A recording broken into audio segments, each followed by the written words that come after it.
Faly miarabantsika rehetra indray amin'ny ty ariva ty ary manasa antsika naraka ny vaovao hatramin'ny farany. Nanambara ny tena rotoben'ny mpanohitra ho an'ny demokrasia eto Madagasikara fa tsy tokony variana ifanasavangy ireo mpanohitra. Naneho ny heviny momba izany indrindra ny filohan'ny TRMDM Rafanomezansy Rochelle vola ravoavy sy Tsira Kotoarsan. Tsy tokony variana amin'ny fanasana vangy ny mpanohitra ao anatin'ny miara-manonja sy ny mpitondra ao anatin'ny tambatra hoy ny tena rodoben'ny mpanohitra ho an'ny demokrasia eto Madagasikara. Nambaran'ny filohan'ny TRMDM Rafanomezansy Rochelle fa manohatra ny endrika fanakorontanana rehetra mandalo fotoan-tsarotra hoy izy ny firenena noho ny krizy ara-tsosialy sy toe-karena navelan'ny Covid-19 ary tokony hijery sy hitsinjo ny tompon-tsobahoaka na ny mpitondra na ny mpanohitra. Fijerinay le zava-misy amin'izao fotoana zao dia hoe misy miara-manonja anankiray zany no hita aloha tamin'ny voalohany. Dia zao lasa misy miara-manonja tsaika na miara-manonja makay zany indray na manonja makay zany indray na onjinina ny oentin'ny sasany na onjinina fa aminay dia le resaka raharaha politika andreo dia lasa ohatran'ny resaka fifanasana vangy fotsiny. Izay fifanasana vangy zay ve ho tonga any amin'ny fahampandrosom-pirenena ka ny tanjona raha hanao politika ianao dia ny politika hampandroso firenena no tokony zavatra jerevana. Amin'izao fotoana zao mbola tiana ihany koa manamafy fa bedabeka ny zavatra miseho amin'izao fotoana zao miafarany amin'ny resaka hoe dia hitsangatsangana aiza dia aiza dia hanao inona dia amin'izao fotoana zao ao anatin'le andeha hitsangatsangana misy milaza hoe raha vao misakatsakana io dia te hiteraka korotana satria maninona dia inona sady ny tenenanao amin'izany fa raha vao sakana io dia hisy korotana fa hanao inona anao raha efa nanomaninona ianao ka aminay TRMDM vondron'ny mpanohatra zay mpanohatra fa izay mpanohatra mijoro ho arofanina ho an'ny fanjakana ary vonona nosikevitra ilaza marina dia marina ihany ka tokony andray fanapahakevitra amin'ny fanjakana kasika ny zavatra rehetrarehetra dia ny fandraisana ndraiky isany matoa zany reny resaka ireny mivoaka mangazety hoe raha vao manakana anay ao dia misy korotana satria maninona raha andeha hitsangatsangana maninona fa hitsangatsangana anao inona dia anao inona mazava ny resaka ankehitriny fa sisa dia manaraka ny sisa sety dia zay zavatra zay va novoiziny eto amin'ity firenena ity fahatsiarovana ny olona namono iainy ny sety fa tsy mpanaovana sorona ntsony oka zay ny sorona eto amin'ity firenena ity fa tsy hitondra amin'ny firenena makaiza ka ny TRMDM dia zao manohatra ary tsy manaiky ny zavatra tahaka izany raha hitsangatsangana nareo mitsangatsangana mba mitondra zanak'azo dia mambole hazo fa tsy hiteny hoe raha vao sakatsakananao zay dia hisy korotana satria maninona ataovy mazava ny resaka fa tsy mety zany aza korotanina ntsony ny vahoaka. No mariny mpitarika ny TRMDM fa tsy mandray anjara amin'ny hetsika tanterahany miara-manonja amin'ny sabotsy fa 9 volana febroary 2024 ny tena rodoben'ny mpanohitra ho an'ny demokrasia eto Madagasikara na ny TRMDM. Maro anisa ireo olom-boafidy TGV ary milaza avonina anohana ny fampandrosoana voasorotry ny filoham-pirenena Andry Rajoelina nilaza ny heviny ihany koa izy ireo momba ny hetsika izay kasainy ny mpanohitra ho tanterahana ny sabotsy ho avy izao vola ravoavy sy Tsira Kotoarsan. Antoko matanjaka ao anatin'ny herin'ny TGV ary izy no manana olom-boafidy betsaka indrindra ary ny fampandrosoana sy ny ilamina ny fialam-bahoaka no imasony hoy ireo olom-boafidy TGV député ben'ny tanàna ary mpanolontsaina ny tanàna voafidy teto amin'ny faritanana Antananarivo. Nilaza ihany koa izy ireo fa manohana 100 ny ezaka ataon'ny filoham-pirenena Andry Rajoelina amin'ny fampandrosoana ary amin'ny fanatanterahana ny velirano natao tamin'ny vahoaka malagasy. Zay antoko tanora malagasy vona na TGV zay antoko na oron'ny filoham-pirenena Andry Rajoelina ary antoko alany azy ho ben'ny tanàna n'Antananarivo tamin'ny saranisa 13 isan-jato ary mbola nalany azy ihany koa ho filoham-pirenena dia voalohany mijoro sy hijoro hatrany anohana filoham-pirenena sy ny tolona zay natao ho an'ny fanovana zay ny adivana ka nandravana ny jadona ny ainana teto tamin'izany. Faharoa ao amin'izao ankatoky ny fahatserovana ny 7 febroary zao dia mbola mijoro ary hijoro hatrany ny antoko TGV zay manana olom-boafidy maro indrindra eto amin'ny firenena ka mametraka azy antoko voalohany sy matsanjaka indrindra. Fotoana ny asa ny 2021 ary fotoana anatanterahana ireo asa sy zavatra manahirana andrasan'ny vahoaka. Zay raha teo zay no nametrahan'ny vahoaka sy nitsofan'ny rano tamin'ny andro ny fifidianana. Koa dia zay fanatanterahana ny asa andrasan'ny vahoaka zay no andao ifanohanana. Zay manokana dia amin'ny alalan'izay fanatanterahana zay olom-boafity dia fanatanterahana reny zavatra andrasan'ny vahoaka sy ny zavatra manahirana ny vahoaka reno no andao imasoana fa zay ny antony fidianan'ny vahoaka antsika. Eny fa zay tsy voafity vahoaka ary dia ny antony safidianan'ny vahoaka ihany koa dia mbola anatanterantsika zay zavatra mpanantenaina ohatra ray amin'ireny isika ny teny hoe nalany na tsy lany eo dia anaiky zay voka-pifidianana ka tsy aty aorentsika dia mbola andeha hiteny indray hoe nisy doublon hoe. Mikasika ny etsika izay ho tanterahan'ny mpanohitra ao anatin'ny miara-manonja ny sabotsy ho avy izao dia manana ny ambarany ny olom-boafidy TGV. Ohatrany olona mitsangatsangana rehetra io tsy hitako izay mahataitra amin'io ianao izy hitsangatsangana fa arao fotsiny ny ara-dalàna dia mandeha. Rehefa hoe mitsangatsangana dia mitsangatsangana ohatrantsika mitsangatsangana rehetra tsy hitako tsy ny antoko TGV anisan'ny efa hatramin'izay tsy mbola anisan'ny tokotiny manaresy TGV teo na tamin'ny ben'ny tanàna na tamin'ny solombavam-bahoaka indrindra moa to aminay tao boribory tany fadimy fitehana lavitra mihitsy itima na tamin'ny filoham-pirenena premier tour deuxième tour ka tsisy misy matiany any milaza fa tsisy ananava zay zay rehetrarehetra atao tao firenena dia atao amin'ny ara-dalàna fotsiny. Ny antoko TGV moa dia ahitana azy avokoa ny commune sy distrika rehetra ao anaty ny faritany n'Antananarivo. Mirosika ny nambarany nisitry ny toe-karena sy ny vola ny fampiraharahana amin'ireo mpiara-mombonantoka mikasika ny famatsiam-bola amin'ny fandaharan'asa fampandrosoana ny firenena. Anisan'izany ihany koa ny famatsiam-bola ny drafitra fanandratana ny Madagasikara na ny PEM fanazavana. Zao tsika zao aloha mbola mampiatra azy, mbola vao manomboka ny taona na dia efa volana février tsika zao mazava loatra tsy maintsy hodiniana hatrany zay tokony tsaraina fantatrareo ihany koa fa eo ampamaranana ny programma zay iarahana amin'ny tahirim-bola iraisam-pirenena isika ary amin'ny alalan'io programma io dia misy famatsiam-bola zay everitsika fa azontsika ifanarahana amin'ny tahirim-bola iraisam-pirenena zay volantsika ihany satria quota atsika no atao tirage zavatra samihafa zany fa tsy hoe findramam-bola akory tirage any amin'ny FMI ary dia zay no fahatsika mijery ny balance de paiement moa no mijery azy dia amin'ny alalan'izay no ahafahantsika mampitombo ny vola zay mety ho azontsika amin'ireo mpiara-miombonantoka amintsika PDF zany raha tsy vita io programme io dia mety ho sahirakirana ihany isika fa rehefa tanteraka somatsara ny programme anasa irahana amin'ny tahirim-bola iraisam-pirenena dia mety azahoantsika raha itsona hoe facilité élargie de crédit ary eo amin'ny volana mars eo ihany dia fantatsika hoe otrinona ny vola mety ho azontsika ary mazava loatra rehefa ho azo zay dia misy fanotsiana vitsivitsy zay tsy maintsy ho apetraka zay manodina lazaina dia amin'ny loi de finance rectificative indray zany no hitantsika hoe sahala amin'ny ahoana ny fandaminana vaovao zay ho apetratsika amin'izao fotoana izao aloha tsy maintsy fitaitsika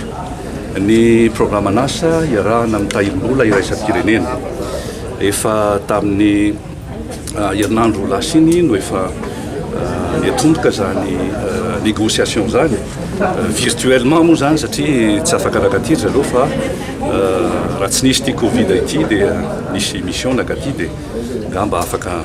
nifanakalo hevitra tamin'ireo missionnaire ny FMI ianareo dia rehefa vita somatsara io fifanarahana io dia isy programme mazava eo amin'ny lafin'ny hedra eo amin'ny lafin'ny fahatiserana nandresantsika teo eo amin'ny lafin'ny karama mpiasa sy ny resaka trosa ihany koa zany rehetra zany dia ao anatin'ny programme anasa miaraka amin'ny tahirim-bola iraisam-pirenena amin'ny maha-gendarme ny fitantanam-bola manerana ny zoton'izao sy ny lafin'ny ara-bola moa dia ny FMI tsy maintsy manome an'izay laclé zay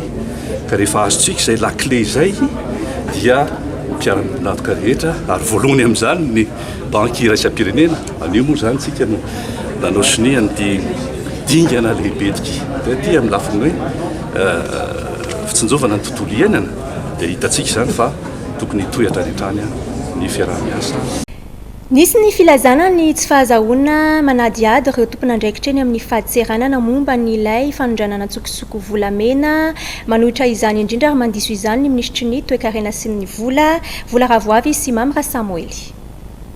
Nandiso ny filazana fa tsy mamela ny anaovana fanadihadiana ny tompony andraikitra eo anivon'ny faditseranana amin'ny ilay raharaha fanondranana volamena amin'ny lanjy 7 faingo 5 kilao ny ministry ny toe-karena sy ny vola Randriamandrato Richard. Raha ny falazavana noentiny hatreto dia mbola tsy misy ny fangatana ny fanalana zotsy azo enjehina izay voafaritra ao anatin'ny sata manokany ny mpiasa ny faditseranana. Resaka izay nampitaina tato ato ary omaly moa dia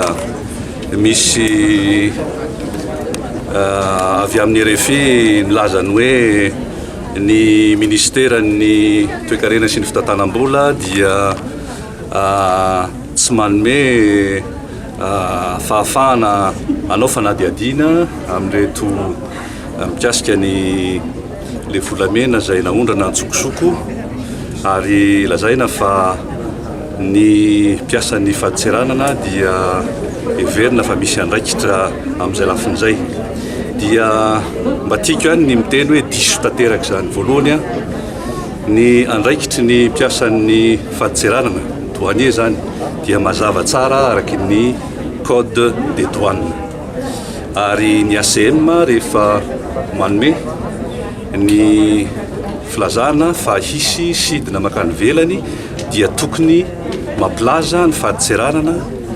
ny police des frontières ny PAF izany sy ny mpikarakara ny lafin'ny ara-pahasalamana. Tsy nisy izany raha tamin'iny vanim-potoana nisin'ny sidina nakany Tuléar iny miala avy teto Antananarivo teo Ivato zany. Tany Tuléar vao voalaza zany fa hisy sidina makany ivelany dia teo vao nisy mpiasan'ny faditseranana anankiray no hita tamin'ny 9 maraina afaka nanotrina sy nisava ny entana. Tsy misy mihitsy ny resaka hoe fanotohinana avy amin'ny tenanay na avy amin'ny ministera ny toe-karena sy ny fitantanam-bola anohizana ny fanadihadiana. Tsy misy objection ny amin'izany mihitsy izahay. Diso tanteraka zany lazain'ny RFI hoe ny ministera zany na ny tenako manokana dia tsy manaiky anaosiny ilever ny immunité. Zay matsy le resaka nivoizina. Immunité ny dikan'izany immunité zany ny mpiasa ny faditseranana no io code des douanes nyresahako io dia manana an'izay immunité an'izay satria azadiny fa manana statut manokana ny faditseranana ary ministera ministra ny misahana ny toe-karena sy ny fitantanam-bola no miahy azy ireo direction générale au ministère izy ireo ary rehefa misy ny tsy mety dia azoko atao ny milever an'izany immunité zany. Hatreto aloha mbola tsy nisy mihitsy ny fangatahana ilever an'izany immunité ny mpiasa ny faditseranana zany. Ka oka re tsy dia iodikodina amina zavatra tsy misy isika satria tsy zay ny mahasoa ny fifampitaizantsika. Miroso tsikelikely isika amin'ny fampandrosoana ny firenentsika mba hisandratra Madagasikara ara-tsosialy ara-ekônomika filoham-pirenena efa miezaka ny amin'izany. Aoka tsy nitsao maro samihafa no hifampitaizantsika. Ka dia eto zany dia manao an'izay fanambarana izay fa hatreto dia mbola tsy naray fangatahana na amin'iza na avy amin'ny PAC io na avy amin'ny gendarmerie io ilever an'izany immunité ho an'ny mpiasan'ny faditseranana izany. Mitoy ny fanadihadiana mikasika ny raharaha fanondranana tsokosoko volamena amin'ny lanja 7 faingo 5 kilao sarona taty Afrika Atsimo ary amin'ny 7 ny volana febroary indray ny fitsarana ny ity raharaha ity. Mitohy hatrany ny fanaovana azalambo ireo tompon'antoka momba ny famonoana zandary iray izay namitahiraka anampy ny fiarovana ala tany amin'ny faritra Besaka Ambatondrazaka. Olona misy 20 no efa voasambotra amin'izao fotoana izao ary avy hatrany ny andindiny miaraka amin'ny Danio Janusia. Toy ilay raharaha famonoana zandary sy fampandolifana zandary sy mpiasan'ny tontolo iainana ny 20 janoary lasa teo tao amin'ny fokotany mandany Vatsy commune Tanamboa Besakay dia fantatra fa olona misy 20 mianadahy no sarin'ny Gendarmerie Ambatondrazaka, vehivavy 2 ary lehilahy 12. Tamin'ny famotorana natao azy ireto moa dia niaiky izy ireo fa nisan'ny tompon'antoka tamin'ny raharaha iny. Tratra tamin'izy ireto ny sabatra sy ireo boky mifeny fikambanana lamba mena ary ireo fanafody gasy mahery vaika toy ny masobe tsy mahita, ny odibala ary ireo fanafody fisotrotra efa nanao ny asany. Zandary niaro fikomina zay nitranga tany Mandany Vatsy aparikolana Mandany Vatsy tamin'ny 20 volana janoary lasa teo zany dia misy ampahamokatra zay hitatsika androandreto atolotra any amin'ny fitsarana. Misy olona 20 izy ireo tafiditra ao anatin'ireo zany nisy olona an'le anisan'ny nitarika zany an'le fikomina, nisy olona anisan'le voalazatsika hoe zazamena zany misy ihany koa reo le olona nalaina tany Anjobe tany amin'ny commune tany eto anaty volo zay mpanofana zany na azo lazaina mihitsy hoe lehibe an'ireo zazamena reo. Misy an'le olona naparitaka tamin'ny tambajotra serasera misy Menada izy ao, misy Pimasy nalaina tany amin'ny faritra Andaingo iny, dia misy an'ny olona anakiefatra anisan'le tena nandray anjara zany tamin'le famonoana an'le gendarme maty iny. Antsika nikenzao satria le olona milaza hoe foanana le tanàna sy ny karazana zay ato amin'ny gendarmerie zany dia mbola manentana ihany fa tsy ho tonga amin'izany mihitsy ny mesure-ny fipetraraisina zany ato amin'ny gendarmerie, fa isika miteny zao azy dia mbola misy gendarme napetraka any ary tena fanetanana ny vahoaka iverina tanàna mihitsy sisa no asa tavelany, fa le vahoaka zany matoa zany le olona tsy mbola resy lahatra iverina eo an-tanàna dia midika zay fa miahiahy izy amin'ny tenany hoe sao dia hosamborona aho, sao dia ohatran'izao ako. Marina moa fandiany voalohany ihany ireto voasambotra reto fa mbola karona ireo namany. Natolotra ny fitsarana tamin'ity androany ity moa izy 20 mianadahy ireto ary andrasana ny toyiny.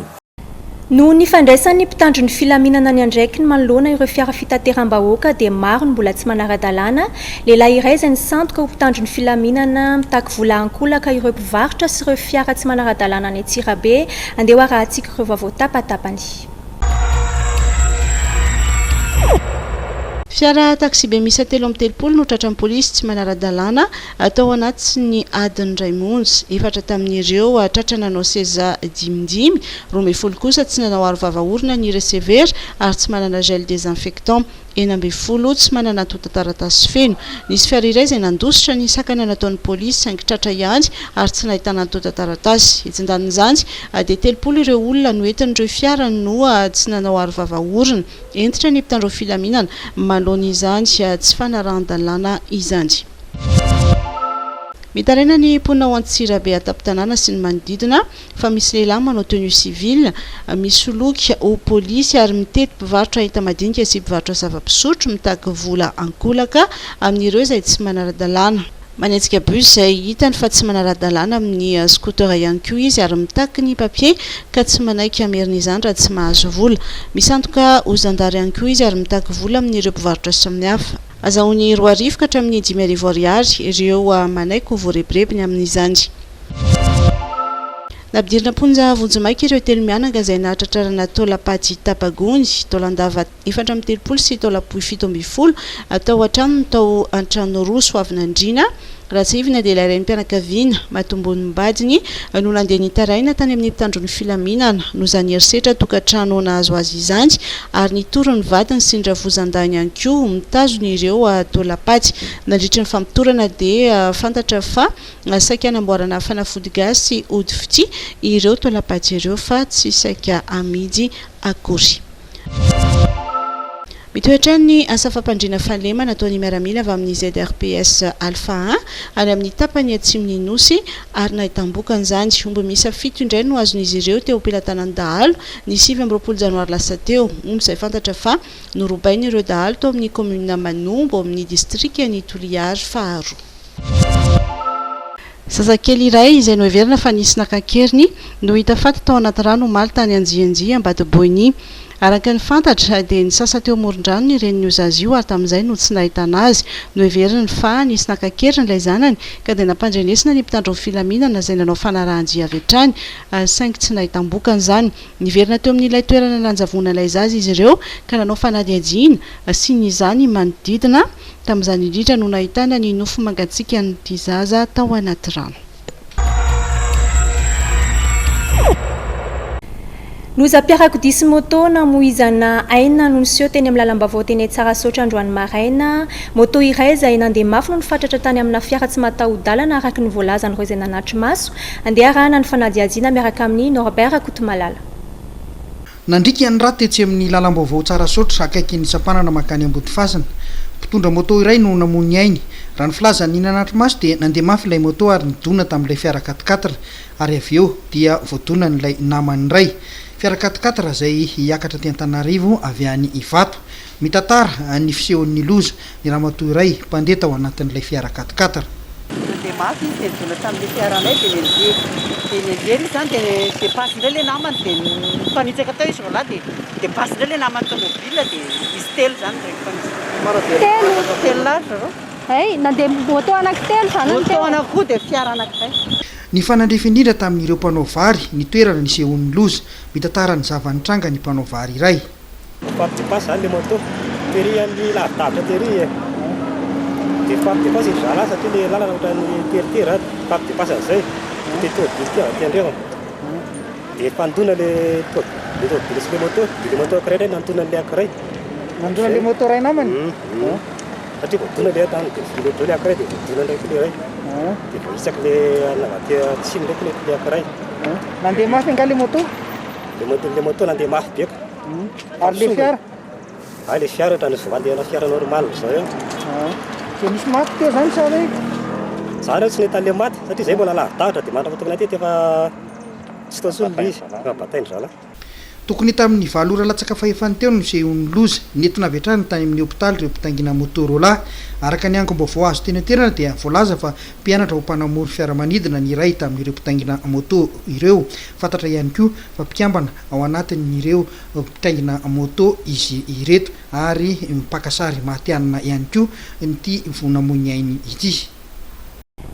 nanatrika fampiratiana goavana aéro indien dian'ny 17 tao Begalo Rwanda ny délégation avy amin'ny ministera ny fiarovam-pirenena izay notarihany ministry ny fiarovam-pirenena ny général Rakotonirina Richard fampiratiana ireo fitaovana rehetra manodidina ny tontolon'ny mpiaramanidina mpiady sy mpitatitra avy ao Inde sy ny firenena hafa maro moa no natrehana tamin'izany izany dia mba hanatsarana ny sehatry ny fandriampahalemana eto Madagasikara vola ravoavy sy Tsirakoto Arsan 720 faingo 13 isanjaton'ny ankizy latsaky ny 15 taona no fantatra fa tratra ny tazomoka ny taona 24 noho ny fahatsapana fa betsaka ny ankizy marary ny tazomoka no antony anatanterahana ny fifaninanana andian'ny faharoa sekoly miady amin'ny tazomoka izay karakarain'ny ministera ny fanabeazam-pirenena miaraka amin'ny ministera ny fahasalamam-bahoaka ny sekoly rehetra amin'ny ambaratonga voalohany sy faharoa ao anatina distrika 170 ao anatin'ny faritra 70 tena ianjadin'ny tazomoka toana loatra mangoro atsinanana tsimo atsinanana vadova fitovinany diana androy anosy no afaka mandray anjara amin'ny fifaninanana kisary maneho ny momba ny ady atao iarovany tenany sy fianakaviany amin'ny tazomoka no takina amin'ny mpianatra mpifaninana amin'ny tsika amin'ny teny zao zany ny tazomoka betsaka ny tazomoka dia izay le nahatonga n'ilay antefanany amin'ny ankizy satria ny ankizy tena anisany be dia be tratra ny tazomoka ankizy firy katraminy firy taona matetika ny tena hoe voan'ny tazomoka ny taremarika nanatsika moa zany ny ahafahana miresaka n'le izy hanamafisana n'le ny antony nanaovana n'le fifaninanana sary dia raha misy olona telo voan'ny tazomoka dia ny roa amin'ireo ankizy latsaky ny 15 taona dia zavatra ohatr'izany zany nahatonga antsika hoe misy antefana manokana ny ankizy any an-tsekoly ny faharoa ihany koa ny ankizy rehefa misy fanetanana azony dia mijanona amin'ny foana iny rehefa aveo izy mampianatra ny ray aman-dreniny sy ny manodidina azy dia izany hevitra izany zany no antony ny antefana an'le ankizy any an-tsekoly ankizy zavy moa zany afaka mandray anjara ao anatin'ilay fifaninanana dia inona no aseho any ankizy ao anatin'ny kisary takinama ny fifaninanana zany dia ny sekoly école primaire sy ny école secondaire afaka mandray anjara na miankina amin'ny fanjakana izy na tsy miankina amin'ny fanjakana dia misy faritra 70 ary distrika 170 ao anatin'ireo faritra ireo no afaka mandray anjara ny sary angatahana amin'ny zareo zany dia hoe ahoana no ahafahan'ny tenako miady amin'ny tazomoka dia ahoana ihany koa ny ahafahan'ny fianakavianao ary miaro amin'ny tazomoka Ny fisoratana anarana amin'ny fifananana dia hatramin'ny 30 aprily 2024 ary azo atao ny maka andindiny amin'ny fifananana eny anivon'izy Cisco misy ny sekoly. Manoloana ny fiakaran'ny isan'ny olona voan'ny Covid-19 ao Toamasina dia nisy nihetsika fizarana cache-bouche avy amin'ny tompona andraikitra tany atoerana izay niarahana tamin'ny mpitandron'ny filaminana telotonta izay ahitana zandary, miaramila sy polisy. Andeha arahantsika ny tadibavao miaraka amin'ny Maresaka Miray. Raha ny taremarika ofisialy avy amin'ny CRCO Atsinanana dia 30 nisandreo olona voamarina fa mitondra ny tsimikaretina ao anatin'ny faritany Toamasina nanomboka ny volana janoary teo raha toka 70 ny marary tao an-toerana nalady teo ary 10 no sitrana somatsara. Tsy misy kosa ny tranga misy fahasarotana amin'izao fotoan'izao ary tsy nisy ny anana fohy. Ao anatin'ny CHU Analaknina sy hôpitaly Manarapenitra no raisina tana andreo marary. Manoloana indrindra ny fiakaran'ny isan'ny olona mitondra ny tsimikaretina ao Toamasina dia nanatanteraka hetsika fizarana cache-bouche ireo tompona andraikitra ao an-toerana sy ny mpitandro filaminana izay ahitana ny zandary, ny miaramila sy ny polisy ary vavaorona misy 3 no zaraina tany amin'ny tsenan'ny Valpinceau sy Ankirihiry ary Ambolimadinika. Nisy ihany koa ny fanentanana ny mponina amin'ny tokony anaovana aro vavaorona sy fampiarana ireo hetsika sakana mba hisorohana ny fiparitahan'ny valanaretsy na coronavirus ao Toamasina. Natomboka tamin'ny fomba ofisialy omaly tao amin'ny firaisana Tanambaofahadimy ny fivarotana ny vary tsinjo izay araka ny efa nampanantena ny fitondram-panjakana dia 500 ariary ny kilaon'izany vary tsinjo izany. Tadibavao Maresaka Miray. Tao amin'ny firaisana Tanambaofahadimy no nanomboana ny fizarana vary tsinjo omaly ho an'ny faritan'ny Toamasina. Efa nisy ny lamina napetraka amin'ny fivarotana araka nambaran'ny tompona andraikitra eo anivo ny fitarevam-paritry ny ministeran'ny varotra any amin'ny faritra Atsinanana. Araka ny instruction azy mikasika an'izao zany ilay vary tsinjo formule izaragna azy zany formule-ny tsena mora ihany dia efa misy zany identifier le toerana rehetra andeha amarotana azy raha ny eto an-tampon-tanàna ny Tamatave manokana lazaigna dia 20 maraka ny fanazavana gouverneur take ny point de vente amarotana an'io tampon-tanàna eto fa identifier réparti amin'ny arrondissement jiaby manjerana ny tampon-tanànany commune urbaine ny Tamatave le izy dia ny tompona andraikitra tagnatin'ny tsena mora igny ihany zany no nagnamezana formation, nagnamezana instruction, nagnamezana bekoentitra amin'ny fitantanana ny point de vente tsarakaraiky aby fa ny anjaran'ny tompona ndraiky mpanjakana zany magnaramaso, magnano suivi ny fahatongavany sy ny fitsinjaragna eo. Dia eo moa antsika mbola miaigna agnatin'ny amiagna ara-pahasalamagna mazava ho azy tsy mifandraika amin'izay koa ny instruction amiagna ny rehetrarehetra tompona andraikitra agnatin'ny le tsena mora. Naneo ny fankasitrahana manoloana izao fivarotana vary tsinjo izao ny mponina saingy mitaraina ihany koa izy ireo fa mbola tsy zakany fa efa mividandreo vahoaka madinika izany 500 ariary izany ny kilao. Le vary longany tsara fa le vidiny regny tsy zakany vahoaka madinika. Tokony mba hoe atao 5 000 zany izy mba hoe zakany vahoaka madinika zany le vidiny satria zany efa hitovy amin'ny fivarotra ihany satria le 5 zao kilona vary any lapotika zao ohatrany regny. 500 ariary ny kilao ary 5 kilao isam-pianakaviana ihany no azo vijina ao anatin'ny herinandro ka ny alatsinainy sy alarobia ary ny zoma no fisokafan'ireo toerana izay efa voatokana ao amin'izany fivarotana vary tsinjo izany. Ivernay eto Antananarivo indray isika amin'ity fanadihadiana manaraka ity mikaikaika ireo mpiatsena no ny vidin'ny legioma izay tena miakatra. Anisan'izany ny vidin'ny karaoty niakatra ho 510 ariary ka hatramin'ny 3 ariary ny kilao. Fanadihadiana Norbert Kotomalala. Midangana sy miakabidy hatrany ny vidin'ny legioma eny an-tsena. Saika nahita fiakarany avokoa ireo karazana legioma fa ny tena songatana tamin'izany dia ny karaoty raha 10 ariary zany teo aloha dia efa tafakatra hatrany amin'ny 3 ariary amin'izao fotoana izao. Moa zao dia miakatra be mety zao lafo bôka le avandra teo sy le ahitany teo iny. Afaka manome ohatra ve ianao hoe ninona zao ny tena hoe ohatrinona ny vidiny taloha dia lasa lafo be ohatra? Nefa le karaoty zao efa tenenina teo iny raha ivoana rovolana zay 5 000 zao lasa vidina 15 000. 1000 ariary dia 3000 ariary izy zao. Nefa ny zavatra le legioma ilaina andavanandro ve misy ihany nefa ny aty an-tsena? Misy izy fa lafo. Le fa efa mividin'ny olona aloha dia tena ambany dia ambany fa efa mividin'ny olona fa zany hoe fiaina hanina io zany sakafo haniny dia mividy izy fa dia ahena zany misy olona amin'izao fotoana zao isakariva fianakaviana isakariva ihany mihinam-bary isakariva misakafo zao misy fianakaviana manana an'izany betsaka mihitsy zany zao ny fianakaviana isakariva ihany mihinan-kanina fa dia ny ariatoandro dia vita avitaina eny fotsiny zay le fiainan'ny olona fa dia ambany zany fa efa mividin'ny olona efa mividy zavatra miakatra dia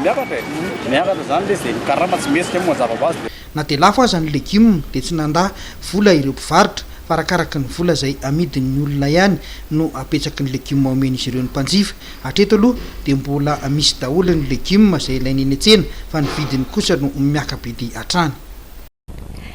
tanterany etsy amin'ny hôtel panorama mandritry ny 4 andro ny atrikasa nasionaly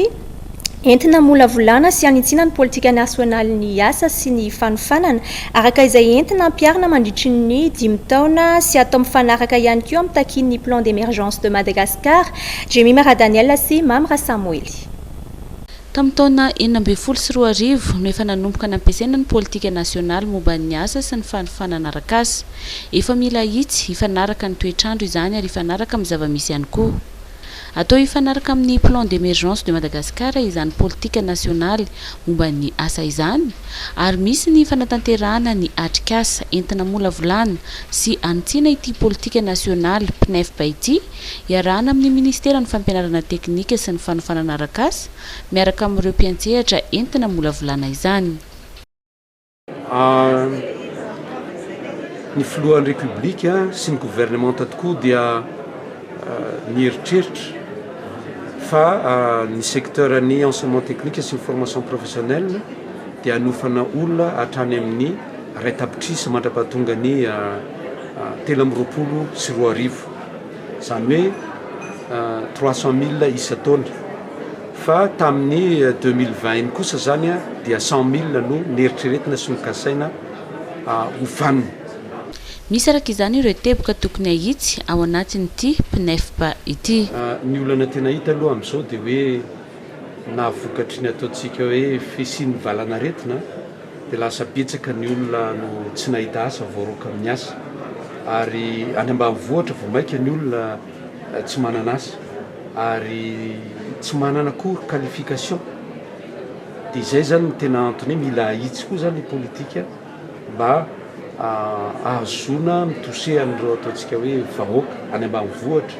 ireo very asa ireo tsy manana asa ireo mba afaka andray anjara zany amin'ilay politika pirenena amin'ny fanarenana ny économie sy anaovana ny fampandrosoana eto amin'ny firenena aoriana izao fa mola volana ny politika nasionaly misahana ny asa sy ny fanofanana arakasa izao dia ivoaka ny lalàna vaovao antsiana io politika io ary hoentina eo anivon'ny gouvernemanta sy anteny-meram-pirenena avy eo isan'ny mampieritreritra ny rehetra indrindra ny ray aman-dreny sy ny mpianatra ny mety hanafoanana ny fanadina-mpanjakana voalohany izay azahoana ny mari-pahaizana CEPE fantatra izao fa isy hatrany izany fanadina-mpanjakana izany izay ho tanterahana ny 9 Jolay 2024 manerana ny nosy moa mitondra valanzavana mikasika izany indrindra ny avy amin'ny sekoly tsy miankina Jemima Daniel sy Norbert Akotomalala horaikitra ihany ny fanadina-mpanjakana izay nampiayay atsika rehetrarehetra na misy inona toe-javatra mitranga misy inona dia ny CEPE zany dia atao volana Jolay daholo izy CEPE dia ny 6 Jolay 9 Jolay ary ny BBC dia ny 7 Jolay ny tiana resana zany tianay eo ampitaina zay avy ao amin'ny sekoly tsy miankina io fanadina-mpanjakana io zany dia fa lezahana mihitsy no fampiresaka tamin'ny fitondram-panjakana dia nisotran'Andriamanitra ny aino ry zareo fa ohatra zany hoe ny CEPE dia tena zavatra mbola ilainy malagasy zany BBC moa iny efa eo ihany fa kosa ny hafatray dia izao toko telo mamasana andro tsika tompoko tsotra ny tany aloha rehetrarehetra teo izay nanahirana ana ihany fa nareo ray aman-dreny zany matoa tononinay le daty dia mba fa aminavina hoe any amin'ny sekoly tsy miankina dia androavam-bola dia fa mba mahafantatra hoe ajainay le folovolana dia mba malalina reo satria tadidio fa miteraka rary saina ho an'ny ankizy ny tsy fandoavana ny saram-pianarana na dia miteny aiza fanjakana hoe alay voatiany convocation dia noho izany zay dia efa mba mampandre amin'izao fotoana izao hoe mba hainareo no miresaka an'izay ho anareo mpampianatra ihany koa dia manao an'le hafatray ny daty mpanjakana zany ny vacansa dia 31 juillet dia tadidio nefa nle fanadinana fa lasa alohan le 31 juillet nametraka ihany ny fanjakana n'lay répartition le fitsinjarana isam-bolana dia noho izany zany a tsy voatery anaraka n'iny raha isam-bolana iny fa ny programme dia tsy miova dia anjaranao mieritreritra hoe rovina ny vitanao ny programme ho anareo mpianatra ndraiky ozy taovy tsara ny fianarana mesy zany fanadinana mbola afaka hiatrika fanadinana ianao zay to anatanteraka fitokonana ny avy eo amin'ny paramedy sy ny mpiasan'ny fahasalamana sasantsasany manerana ny nosy ny alatsinainy izao hiatrany filohan'ny syndicat ny paramedy eto Madagasikar fitokonana izay tsy misy fetra raha ny nambarany izy ireo. Ikarakara fifaninanana miendrika sary amin'ny sekoly ambaratonga voalohany sy faharoa ao anatin'ny distrika 120 sy faritra 90 izay tena voakasika izay tazomoka izay ny ministeran'ny fanabeazam-pirenena sy ny ministeran'ny fahasalamam-bahoaka. Izany dia fifaninanana andian'ny faharoa sekoly miady amin'ny tazomoka izay natao moa noho ny fahitana fa betsaka ny ankizy marary ny tazomoka amin'izao fotoana izao fanadiadiana Vola Ravoavy sy Mamra Samuely. Ho fanamafisana ny fanavozan-drafitra eto anivon'ny tafika malagasy dia nanatrika ny andian'ny 17 amin'ny fampirantiana goavana Aero India 2021 any Bangalore, Inde ny délégation avy amin'ny ministeran'ny fiarovam-pirenena malagasy izay notarian'ny ministra ny fiarovam-pirenena ny général Rakotonerina Richard. Ny Aero India izay fampirantiana ireo fitaovana rehetra manodidina ny tontolon'ny fiaramanidina piady sy mpitatitra avy ao Inde sy ny firenena hafa manerana izao tontolo izao. Tanterahana isaky ny roa taona ity fampirantiana ity izay tontosaina ny 3 hatramin'ny 5 febroary 2024. Ahitana mpampiranty misa 109 ity andian'ny 17 ity ka 430 sy 300 dia nanao fampirantiana amin'ny alalan'ny internet. Ny 320 sy 500 amin'ireo mpandray anjara no avy amin'ny firenena indiana izay anisan'ny firenena nivoatra tokoa teo amin'ny resaka teknôlôjia ho an'ny fiarovana. Ny mpampiranty 770 ambiny kosa dia avy amin'ny firenena 420 toa ny États-Unis, France. Tanjona amin'izao dian'izy ireo izao ny hijery ireo fitaovana fanamanofana ny miaramila malagasy sy hanatsarana ny fiarovana ny firenena indrindra ny sistan'ny Madagasikara. Fantatra fa sika ankehitriny dia fanitsina ny rafitry ny filohanana malagasy ary anisan'izany tafika napakapaka izay isorana manokana ny filohan'ny république Andry Nirina Rajoelina izay namelona indray an'izany tafika napakapaka zany to amin'ny fampitaovana amin'ny hélicoptère sy ny roplanina amin'ny rotsika zany ary indrindrandrindra ny fandraisana tanatin'ny dia filakevitry ministre ny fametrahana ny atao hoe base aérienne 213 any Arivomamo izay dingana voalohany amin'izany famerenana zany tafika napakapaka zany ankoatra ny fampitaovana izay nataony fitondram-panjakana tarian'ny filoha république sady filoha faratapony ny filohan-tapika. Nambarany ministra ny fiarovam-pirenena fa mbola mitohy ny ezaka ataon'ny fitondram-panjakana amin'ny fampanjakana ny fandriampahalemana. Tsara laitaka ny zava-bitan'ny firenena indiana eo amin'ny lafin'ny fiarovana ho hiatran'ny ministra. Nanentan'ireo firenena tsy amin'ny ranomasimbe indiana ihany koa ny ministra ny fiarovam-pirenena indiana mba hampitombo ny fandriampahalemana amin'ity faritra ity. Inde sy Madagasikara izay marina fa samy firenena mpikambana ao anatin'ny EORA. Fifanaovan-tsony fifanarana teo amin'ny banky iraisam-pirenena sy Madagasikara no natao teny amin'ny Carlton Anosy ny maraina teo. Izany dia noho ny fanomezan'ny banky iraisam-pirenena mivola mitentina 50 tapitrisa ho vidin'ny entona carbone namidin'ny Madagasikara mandritry ny 5 taona 2024. Vola Ravoavy sy Mamra Samuely. 50 tapitrisa $, ny vola azon'ny Madagasikara amin'ny banky iraisam-pirenena takalo ny famarotana carbone ao anatin'ny fandaranasa aty Alantsinanana no tanterahana ny maraina teo teny amin'ny hôtel Carlton Anosy ny fanaovan-tsony ny fifanarahana teo amin'ny banky iraisam-pirenena izay nosoloin'ny Marie Chantal Ioannilingira tena ary ny gouvernemanta malagasy nahitana ny ministra ny toekarena sy ny vola Randriamarato Richard ary ny ministra ny tontolo iainana sy ny fandrosoana lovainjafy Dr Arnerina Bomiavy Vainal.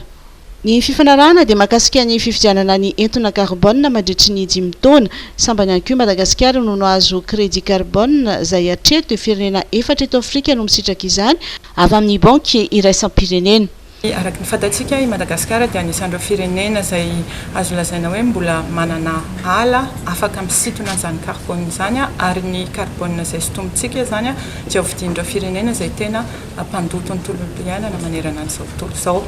Ny mahazava-dehibe an'izany fifanarahana izany dia fomba azahoantsika vola voalohany indrindra hitondrana ny politika izay efa napetraky ny filoham-pirenena ny Madagasikara rakotr'ala sy indrindra ny fanarenana an'ireo ala simba ary fitazomana ny ala tsinanana moa zany anoloantsika azy. Ireo firenena izay mividy an'izany carbone izany kosany dia satria izy ireo manana andraikitra na obligation ampiena an'izany tahany fandotony izany ao anatin'ny accord de Paris izay efa natomboka taloha tao anatin'ny protocole de Kyoto. Ny carbone eritreretina amidy zany ao anatin'ny 5 taona dia 10 tapitrisa taona ary hovidin'zareo $10 ny taona zany hoe 10 tapitrisa $, zany ny vola ho ampidiran'ny Madagasikara ao anatin'izay 5 taona izay. Ny zavatra mila fatatsika dia varotra izy io araka ny tenenin'Andriamatoa minisitra teo hoe business zany hoe mivarotra carbone isika dia misy vola omena fa ny vola izay azo zany dia alefatsika voalohany indrindra ny amin'ny fanarenana ny fambolekasy fa indrindra ho an'ireo mponina ny fotony izay anao an'izany asa zany manakaiky an'ireny ala na faritra arovana izay voasokady zany fa ametrahantsika an'ilay antsoina hoe puits de carbone. Ny fandaran'asa aty Alatsinanana dia voalohany amin'ny fanatanterahana ny paikady national Red Plus ary faritra 10 Misava, Sofiana, Lanjorofo, Atsinanana, Railoatra, Mangoro no voakasika ity fandaran'asa aty Alatsinanana ity. Rehefa tsara ny fitsinjarana io samy mahazo tombony daholo ny commune ny faritra ny aty amin'ny Foibe dia mirindra ilay izy ary izay zavatra izay dia tena anaovan'ny fitondram-panjakana indrindra ny gouvernement taezaka ary izay ny tena anisan'ny nahalavany ity fifanarahana ity ny fifampirarahana moa zany lava dia lava satria nisany tsy fitovikevitra tany aloha dia nezahana nampitoviana ny tady tokanga ary niady isika hoe ny voalohany indrindra dia ny firenena malagasy ny tompony carbone dia rehefa avy eo mandeha any amin'ireo antanatohatra rehetra nolazaiko teo zany ny fitsinjarana ny tombotsoa fa eo koa ny andraikitra izay takiny zany fisintomana carbone ho amiditsika izany. Ny solotenan'ny bankelesa-pirenena Ramatoa Marie Chantal Ioanilgira dia nilaza fa dingana lehibe amin'ny ady amin'ny fiovaovan'ny toetrandro no vitan'ny Madagasikara amin'ny fahazahoana ny crédit carbone. Ny bankelesa-pirenena izay ratsaivina dia nanome $100 ho an'ny Madagasikara entina hiadina amin'ny fiatraikany fiovaovan'ny toetrandro any Atsimon'ny Nosy ary ny ministra ny tontolo iainana dia nanamafy androany ny antso amin'ny fifanomezan-tanana iraisan-pirenena manoloana ny haitany mahazo ny ilany Atsimon'ny Nosy noho ny fiovaovan'ny toetrandro. Fahombiazana tanteraka ny andiany voalohany tamin'ny moraingy tsy mipody afara izay notanterahana tao amin'ny stade municipal Toamasina ny alahady lasa teo. Nafa-po mipijery ny Endry Dalao izay nentin'ny mpiangaly ity aiady ity ny andindiny avy hatrany miaraka amin'ny Maresaka Miray. Nafa-po ireo mpijery sy ireo mpikarakara ny moraingy izay tontosaina ny alahady teo tao amin'ny stade municipal ny Toamasina. Anisany nandrasany maro ny ady izay nifanaovan'ny Ferdinand Tigre Noir sy zamany tetateta.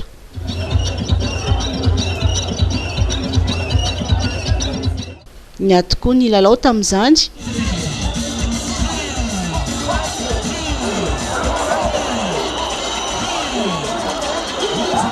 Ary tsy niala teo amin'ny ringa izy amany tetatetana dia vomafy azy fa nanapitra ny round fahatelo.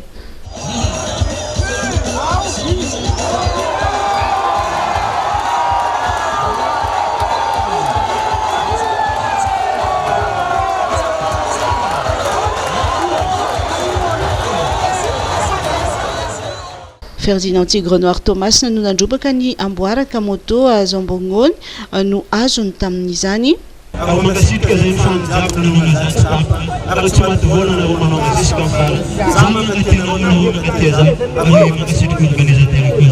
ako makasitka ny karakara. Niezaka tamin'ny fanatsarana ny morainga ny TMA ka nanafatra mpitsara manokana ampangarara tanteraka ny lalao. Fisoragna totranareo tamatavy tegna fisoragna lehibe mitafitafy ambony loha satria nody ventin'ny rano natsakaina fa tsy nody rano satria fitiavanareo anay be loatra fagnajanareo anay be loatra zay koa magnajanareo amatongotra matangana. Faharoa fatelo afapo zay organisateur angamba raha nisy spectateur rehefa neteto mba namtanina io hoe eske mba afapo ve zareo satria zay raha matoky afapoeny satria tsisy korontana nilamina tsara ary ny fandresena navoaka amin'ny ara-dalàna amin'ny rariny ary tena hoe amin'ny rariny ara-teknika. Amin'ny 14 ny volana febroary zao ny andian'ny faharoa amin'ny moraingy tsy mipody afara ary tiokotioka no amboara omeny izay mpandresy Dr Benesy Anko dia anapanantena ny anome moto ary vonina ny anohana ny moraingy ao Tomasina.